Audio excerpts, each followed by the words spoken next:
Hi, my name is VanRegenmorter, and today I spoke with Derek Perry, Deputy Township Manager and Director of Public Works, about the recently released water report. So actually, ELMSWA, which is the East Lansing Meridian Water Sewer Authority, they're the ones that actually go out and do the sampling for us. And when I say us, I actually mean Meridian Township and the city of East Lansing.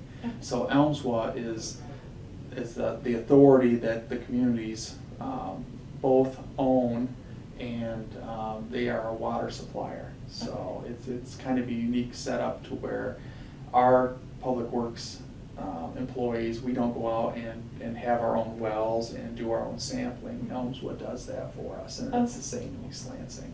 So a lot of this reporting that's required through the Safe Drinking Water Act of 1974, that's really why we have to do this consumer confidence report. It's a requirement of that. Okay. And they do that sampling for us. Okay. So the report says that certain standards have to be met to ensure community safety. What are some of those standards? Sure. So those are all spelled out in the Safe Drinking Water Act, and some of those would be like lead and copper. So I'm sure you've heard the stories over the last few years and the issues they had in Flint, Michigan, with the lead leaching into the internal plumbing systems of people's homes, and then of course being digested by people, creating long-term health issues for them. So we do that sampling is required to be done. In fact, recently they required us to go out and kind of in a way restart the program and do some additional sampling. So we did 3 consecutive 6 months of sampling to verify that our system is optimized. Meridian's unique that our system is fairly new, so we have 0 lead service lines. And when I talk about lead service line, what that is in the street is where you have the public water main, the big pipe. And the water is supplied from the wells. They go to the treatment plant, the ELMSWA treatment plant. It's softened and treated, disinfected, and then it's sent through those big pipes throughout basically the community. And from there, there's a smaller pipe, what we call our service line, and that's what supplies the individual homes. And part of that lead and copper testing required that we sample, I think they have 60 sites throughout our community over a period of a year and a half. And then it was determined that we had no detectable lead levels. So now our system is considered optimized under the rule, and now we only have to sample 30 sites in our community every 3 years. So it was a higher level of sampling to justify that, okay, your system is safe, and now you get to fall into a category more of just routine sampling. So that's just one category.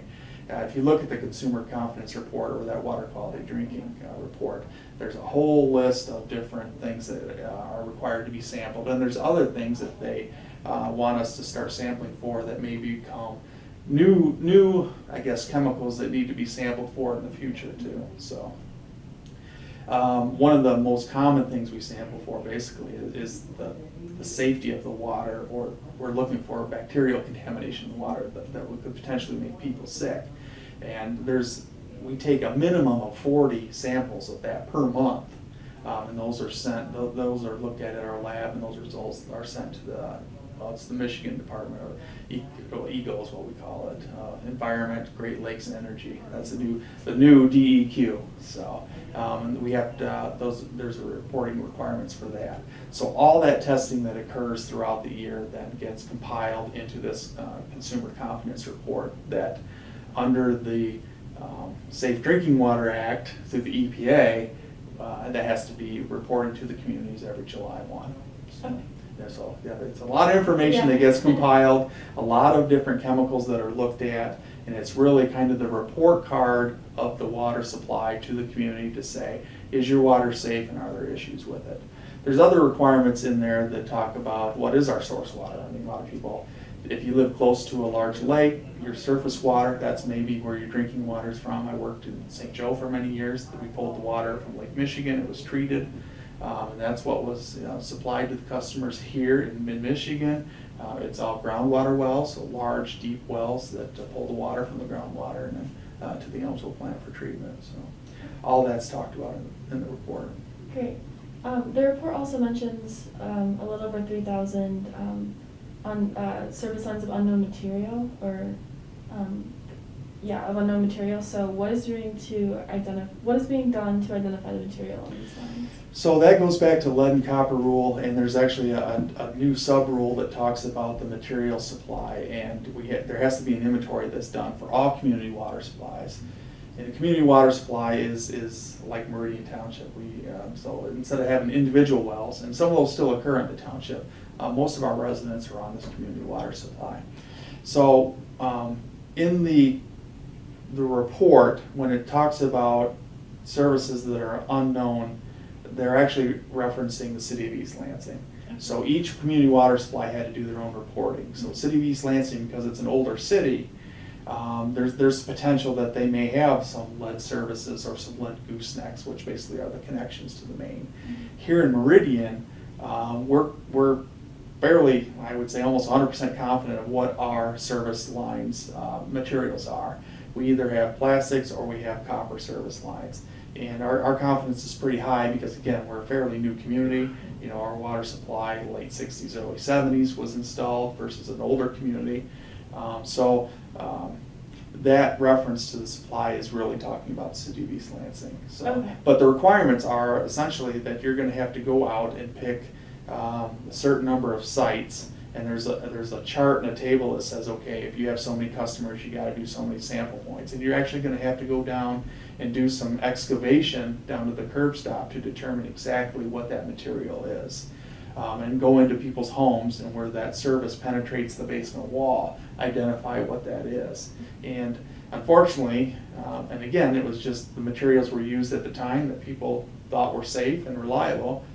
There are some lead services in East Lansing, and they're working hard to identify those and replace those. The city of Lansing, their Board of Water and Light, they were kind of one of the region leaders in removing those lead services. But again, we're very fortunate in Meridian where we just don't have lead services. So we still are required to do that sampling, and we will be doing that sampling, but again, we're fortunate we don't have them in our system, and we have pretty good records on what we do have in the system.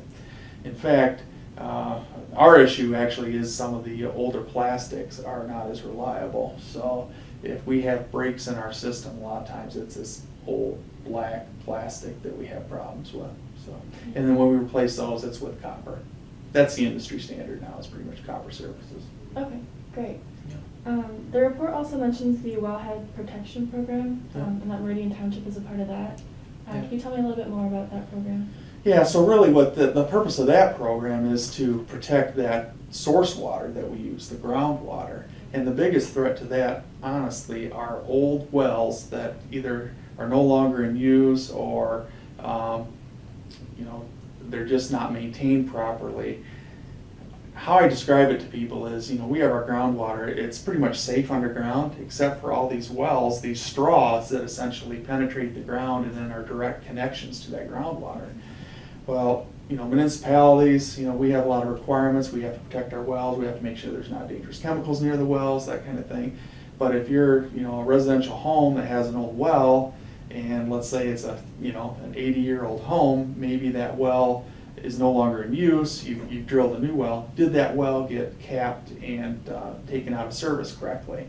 If not, that's a straight viaduct to our groundwater system. So part of that program is going out and identifying those abandoned wells that weren't done correctly to make sure that we know where they're at, and we make sure that no dangerous chemicals are in the area or have the ability to basically get to our groundwater and protect it. So, and part of the program is to identify the sources of maybe some of those potential or dangerous chemicals and make sure that we know about those and keep them out of the groundwater. So that's really the purpose of that program. Okay, great. And then lastly, what can residents do in terms of respecting the environment to protect the water that they're drinking? Yeah, I think it goes back to, if you're going to utilize chemicals, let's face it, a lot of these chemicals are very persistent. In fact, a big issue in the state of Michigan now is this PFAS, and again, I'm sure people have seen it on the news, and it's really, we like our coats when it rains, that it doesn't, it sheds off real quickly, waterproofing of things. our carpets to make sure when we have spills they're easily to clean up. I mean, there's a lot of benefits to these chemicals. The problem is that if they're just disposed of improperly or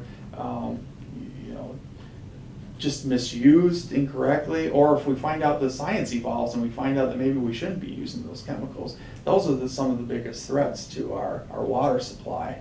And PFAS is one of those. It's very persistent in the environment. But I mean, I love my boots that they're waterproof, and typically there's a PFAS chemical, or your frying pans, the non-stick pans. Well, when they get disposed of in landfills, or some of the firefighting foams get used and they just seep into the environment, those are finding their ways into our groundwater supply. So this, that has forced us now to take a look at those areas, and now we have to come up with new science and technology to remove those chemicals. So a lot of it is just if you're going to use a chemical, even if it's a chemical that right now the science says it's safe and okay to use, really think long term. Do I need to do that, or is there some safer or environmentally friendly type of product that I could use instead of that? Because again, what we found is if we think it's safe now, who's to say in 50 years if it's going to be? And then, at that 50-year point, are we having to spend additional money to come up with ways to, remove it from the environment? So that's all I would say, people. And then, just we're fortunate to have a safe drinking water supply in Meridian Township in the city of East Lansing. And the dedicated employees at the East Lansing Meridian Water Sewer Authority, they do a great job of, going out collecting these samples and making sure that the water that's, being sent out to the residents is of the highest quality and safest quality and meets all regulatory requirements.